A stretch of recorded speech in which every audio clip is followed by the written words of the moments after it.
Hello students, आज हम space mission में मून मिशन, मार्स मिशन और इंडियन एंड स्पेस टेक्नोलॉजी की अचीवमेंट्स और साथ में स्पेस डेबीज एंड इट्स मैनेजमेंट के बारे में देखने हैं। ठीक है, तो स्पेस मिशन में मून मिशन स्टार्ट करेंगे स्टूडेंट।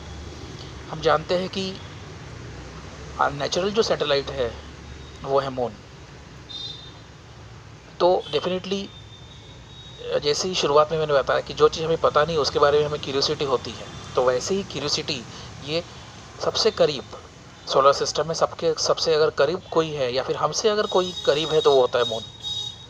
और जिसके कारण से वहाँ के मिशंस, वहाँ जाके वहाँ क्या है ये इन्फॉर्मेशन कलेक्ट करने की सभी साइंटिस्ट में क्यूरियोसिटी होगी। तो मून जो कि एक नेचुरल सैटेलाइट है, वहाँ होता क्या है, वहाँ की पोजीशंस क्या है, वहाँ जाने के लिए काफ़ी कंट्री ने अपने तरफ से पार्टिसिपेशन किया, जिसमें यूएसए है, जिसमें सोवियत यूनियन है, यूरोपियन कंट्रीज़ है, चाइना है, जापान है और डेफिनेटली इंडिया भी है। सबसे पहले 1959 में पहली बार मून के ऊपर स्क्राफ्ट को भेजा गया था जिसका नाम था लूना 2।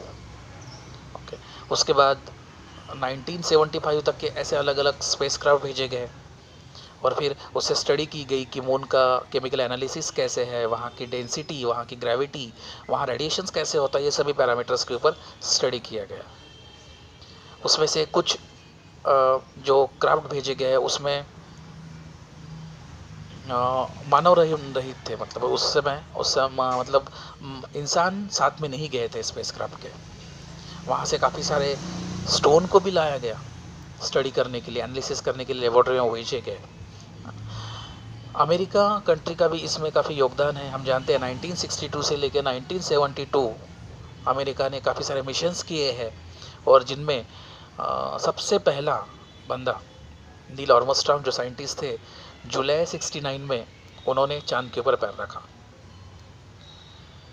इंडिया डेफिनेटली पीछे नहीं है। 2008 में इसरो के माध्यम से, इसरो एक बड़ी ऑर्गेनाइजेशन है, संस्था है जो कि इसी रिसर्च के ऊपर काम करती है, मिशंस के ऊपर, स्पेस मिशन के ऊपर काम करती है, इंडियन स्पेस रिसर्च ऑर्गेनाइजेशंस। हम लोगों ने इंडिया को रिप्रेजेंट करते हुए चंद्रयान की और वहाँ स्पेसक्राफ्ट को, चंद्रयान को प्लेस किया ऑर्बिट में, जो कि नियर बाय 1 ईयर वहाँ वो रहा, अर्थ के बारे में पूरी सारी इंफॉर्मेशंस वहाँ से कलेक्ट की।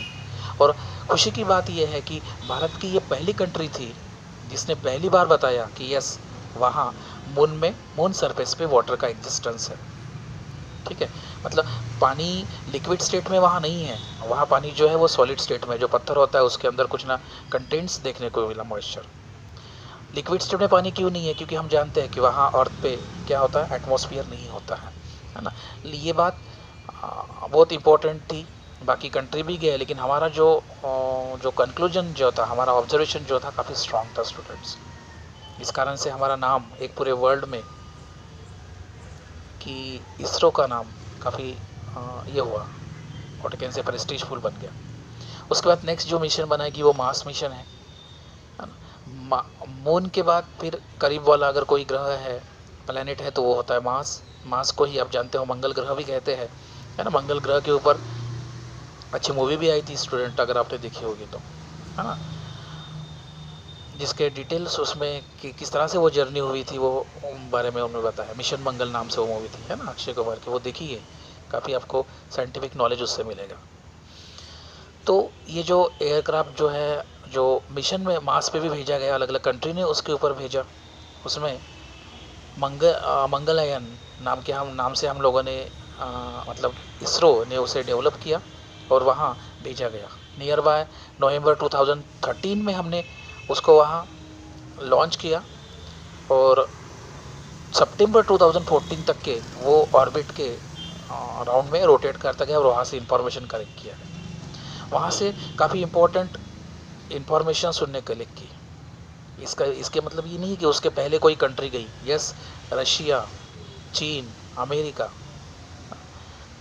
तो इन सभी ने कोशिश की, लेकिन हमारी जो कोशिश थी वो कोशिश काफ़ी कम खर्च में हुई और एक बेस्ट रिजल्ट दिया गया। और जिस कारण से इस तरह से मून मिशन, उसके बाद मार्स मिशन, दोनों में सफलता भारत देश को मिलती गई, और जिसके कारण एक नाम, एक प्रेस्टिजेबल एक नाम साइंटिस्ट में नाम, एक योगदान पूर्व रहा। ऐसे मिशंस अलग प्लैनेट के भी बारे में धीरे धीरे होते जा रहे हैं, धीरे धीरे कर भी जा रहे हैं, क्योंकि अलग प्लैनेट की भी स्टडी करना, उनके बारे में क्यूरियोसिटी ये साइंटिस्ट को थी। तो नासा के माध्यम से, इसरो के माध्यम से ये सभी चीज़ें, उसके बारे में इंफॉर्मेशंस ली जा गई है। अलग अलग जो कंपोनेंट्स जो है प्लैनेट के बाद भी अलग अलग कंपोनेंट्स है, एरोस्ट्रेट है, कॉमेट्स है, वहाँ डस्ट स्टॉर्म है, तो उनके बारे में भी इंफॉर्मेशंस कलेक्ट की जा रही है। अलग अलग सैटेलाइट को, अलग अलग स्पेस मिशंस के माध्यम से स्पेसक्राफ्ट को हम वहाँ भेजते हैं, वहाँ से इंफॉर्मेशन लेके वो इंफॉर्मेशन को कलेक्ट करके वो इंफॉर्मेशन को शेयर किया जाता है, जिसके थ्रू हमें एग्जैक्टली सोलर सिस्टम का ओरिजिन क्या है, इवोल्यूशंस क्या है, ये समझता है। 3 साइंटिस्ट, इंडियन साइंटिस्ट के बारे में थोड़ी सी इन्फॉर्मेशन आपको टेक्स्ट बुक में दी है। राकेश शर्मा, आप जानते हो ये पहला इंडियन साइंटिस्ट है जिसने स्पेस में ट्रैवल किया, है ना। रशियन, उस समय रशियन एरोस्ट्रोट थे, उनके साथ में वो गए थे, नियर बाय 8 दिन वो वहाँ रह के आए। Rakesh Sharma Indian scientist. दूसरा जो है कल्पना चावला। ये कल्पना चावला, इन्होंने एरोनॉटिकल इंजीनियरिंग में ग्रेजुएशंस की है पंजाब में, उसके बाद उन्होंने डॉक्टरेट भी की है ना, तो कोलोराडो में। उसके बाद स्पेस जो मिशन हुआ था, वो स्पेस मिशन में वो खुद गई थी, नियर बाय 336 आवर्स रिसर्च किया उन्होंने, ओके। लेकिन दुख की बात यह है कि जब वो रिटर्न आने का जब समय हुआ था, मतलब अर्थ के ऊपर, तब उनका जो ये जो है जिसमें वो बैठे थे स्पेसक्राफ्ट जो था, वो ब्लास्ट हो गया। 1 फरवरी 2003 को ये चीज़ हुई। नासा के साथ में, ऑर्गेनाइजेशन के साथ में ही कल्पना चावला इंडिया के थ्रू गई थी। उसके बाद सुनीता विलियम्स, ये इन्होंने इंटरनेशनल स्पेस मिशन में नियर बाय 29 आवर्स ये आउटसाइड रही थे स्टूडेंट्स। आउटसाइड मतलब स्पेस के अंदर, मतलब स्पेस के सराउंडिंग में रही थी, जहाँ अलग अलग ऑर्बिट्स होते हैं वहाँ स्पेस में वो रही थी। उसके बाद नॉट ओनली दैट कि स्पेस में भी, मतलब जो सैटेलाइट्स है, स्पेसक्राफ्ट है, उसमें 1922 डेज वहाँ वो रही थी, सक्सेसफुली वो रिटर्न भी आई, है ना। और बहुत बड़ा योगदान जो है उन्होंने दिया सुनीता विलियम्स ने रिगार्डिंग इस मिशंस के माध्यम से काफ़ी सारी इंफॉर्मेशंस प्रोड्यूस की। तो हम इस राकेश शर्मा, कल्पना चावला, सुनीता विलियम्स और ऐसे बहुत सारे साइंटिस्ट हैं जो इस तरह से मिशन, स्पेस मिशन के माध्यम से अचीवमेंट्स हासिल करते हैं। हमें हमेशा उनके ऊपर प्राउड होना चाहिए। इंडियन और स्पेस टेक्नोलॉजी में इंडिया एक अमेजमेंट क्रांति करते आता है, और हमारे लिए ये टेक्नोलॉजी में, साइंस एंड टेक्नोलॉजी में सबसे बड़ी गर्व की बात है स्टूडेंट्स, है ना। हमने अभी तक के बहुत अलग अलग सैटेलाइट को लॉन्च किया हुआ है। नियर बाय 2500 वेट रहने वाले सैटेलाइट को भी हम अर्थ के ऑर्बिट्स में, या फिर अदर ऑर्बिट के, अदर प्लैनेट के ऑर्बिट में भी हम उसको लॉन्च कर सकते हैं। हमारी अचीवमेंट्स है। PSLV और GLSV ये इम्पोर्टेंट हमारे लॉन्चर्स है ना। एक इम्पोर्टेंट नेशन के डेवलपमेंट के लिए बोल सकते हैं हम लोग, सोशल डेवलपमेंट के लिए इंडिया एक स्पेस मिशन में इम्पोर्टेंट एक योगदान दे रहा है। आप जानते हो इनसैट या फिर GSAT, ये सभी सैटेलाइट जो है टेलीकम्युनिकेशन के माध्यम से, टेलीविज़न ब्रॉडकास्टिंग, मेट्रोलॉजी सर्विस हमें अच्छे से प्रोवाइड करते हैं। मैं जो आपसे बात कर रहा हूँ, या फिर घर बैठे हम दूसरे कंट्री में चल रही न्यूज़ को देख सकते हैं, है ना, प्रोग्राम को शेयर कर सकते हैं, वेदर के बारे में इंफॉर्मेशन कलेक्ट कर सकते हैं, बिकॉज ऑफ यही सैटेलाइट के थ्रू होता है स्टूडेंट्स। एजुकेशन के लिए, स्टडी करने के लिए एजुसैट नाम से सैटेलाइट है। उसके बाद IRS सैटेलाइट जो है वो नेचुरल रिसोर्सेज है, और डिसास्टर्स मैनेजमेंट को स्टडी करने के लिए, उसके ऊपर एक्शंस लेने के लिए भी IRS सैटेलाइट का इस्तेमाल किया जाता है। तो इंडिया में बहुत सारे सैटेलाइट हम लोगों ने लॉन्च किया। हम लोगों ने प्रीवियस लेक्चर में ही देखा था टाइप ऑफ सैटेलाइट, अलग अलग टाइप ऑफ सैटेलाइट लॉन्चर्स भी है, अलग अलग स्पेस रिसर्च ऑर्गेनाइजेशन भी है स्टूडेंट्स इंडिया में, है ना। तुम्बा में, त्रिवेंद्रपुरम में है, उड़ीसा में है, उसके बाद रिसर्च सेंटर अलग अलग जगह है। उन्हीं में से एक जैसे विक्रम साराभाई स्पेस सेंटर जो है, आप वो जानते हो, तो उनके जो फाउंडर है, या फिर हम बोल सकते हैं कि इंडिया स्पेस प्रोग्राम के जो फादर है विक्रम साराभाई, उनका एक अपना एक योगदान रहा हुआ है। जो संस्था जो बनाएगी, मैंने बोला कि ISRO, Indian Space Research Organisation, इनमें एक उन्होंने एस्टेब्लिश करने के लिए अपना एक इम्पोर्टेंट रोल है। हमने जो पहला सैटेलाइट, इंडियन पहला सैटेलाइट जो लॉन्च किया आर्यभट्ट नाम से, है ना, उनके लिए उन्हीं से ही हमें गाइडेंस मिली थी। उनका एफर्ट्स हमारे लिए बहुत योगदानपूर्ण है।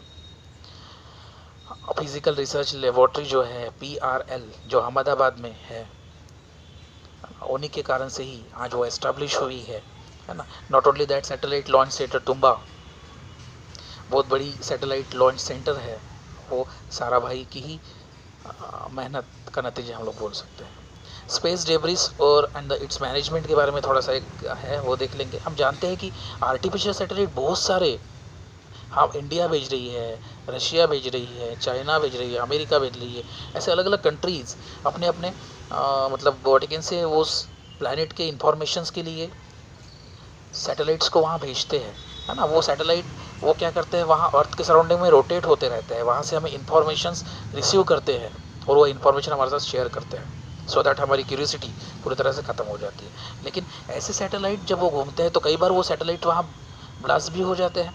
तो ऐसे नॉन फंक्शनल सैटेलाइट जो है, या फिर कुछ ऐसा पार्ट जो कि अलग हो चुका है, ऐसे पार्ट्स भी वो सैटेलाइट के जो ऑर्बिट जैसे गोल गोल घूमता है, ऑर्बिट है, जैसे सैटेलाइट वैसे घूमता है, जैसे ऐसे डिफ़ॉल्टर सैटेलाइट्स भी वहाँ घूमते हैं, जिसके कारण से वहाँ बहुत सारा डेब्रीज क्रिएट हो जाता है, वेस्ट मटेरियल क्रिएट हो जाता है जो कि यूज़फुल नहीं है।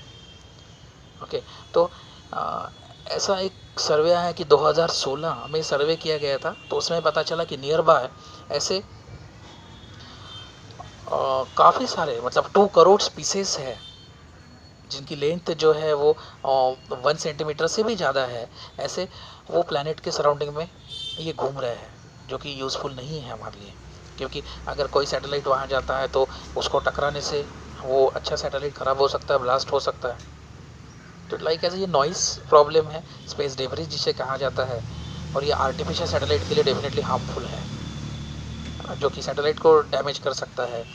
और ये दिन ब दिन ये डेब्रिज जो प्रॉब्लम है वो बढ़ रहा है, और ऐसे कारण से उसको मैनेज कैसे किया जाएगा उसके बारे में हमें सोचना चाहिए। नासा, रशिया इसके बारे में आज काफ़ी रिसर्च कर रहा है, किस तरह से वो उसको कम किया जाएगा उसके बारे में सोच रहे हैं।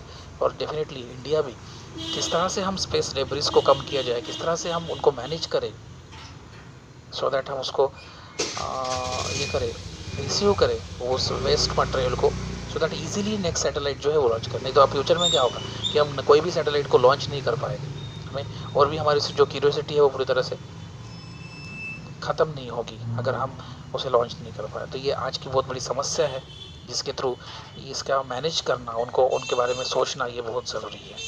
ठीक है स्टूडेंट्स, तो यहाँ